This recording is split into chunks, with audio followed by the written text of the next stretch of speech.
Et essentiellement, l'objectif, c'est pas la question politique de l'entente, c'est la question de comprendre qu'est-ce qu'il y a de commun et à partir d'où diffère. D'ailleurs, nous organisons également avec la Maison de la Culture un séminaire depuis déjà 2 ans. Voilà, donc le thème d'aujourd'hui, c'est l'image et l'idolâtrie, donc art et spiritualité, et on a justement écouté 3 conférenciers représentant 3 tendances et 3 convictions différentes, à savoir la religion chrétienne dans son ensemble, donc le culte chrétien, un représentant du culte musulman et un représentant du bouddhisme, etc., qui ont apporté un éclairage sur la position et la vision de leurs différentes convictions sur cette question donc de l'art et la spiritualité et l'idolâtrie et l'image dans les différentes convictions. Donc vous voyez déjà, il y a une signification pour chaque lettre.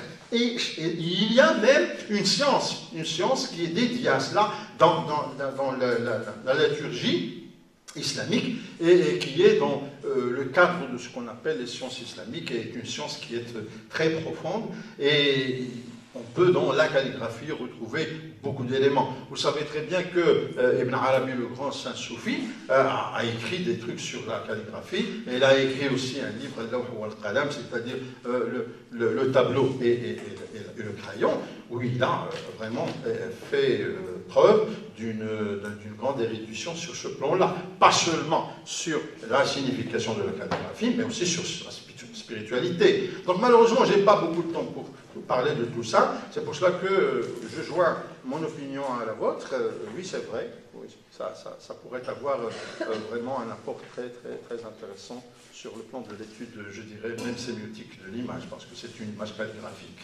Bonjour, donc j'ai essayé de parler de l'image en islam et l'art en islam et la spiritualité. J'ai essayé de voir quels sont les rapports entre l'art et l'islam. Et on sait très bien que c'est quelque chose qui révèle une certaine profondeur de la spiritualité en islam à travers la calligraphie et l'architecture et le sama et d'autres manières dont on exprime cette spiritualité qui est dégagée du fin fond des cœurs des musulmans. À travers ces cœurs-là, il y a un épanouissement de cette spiritualité qui prend des formes diverses.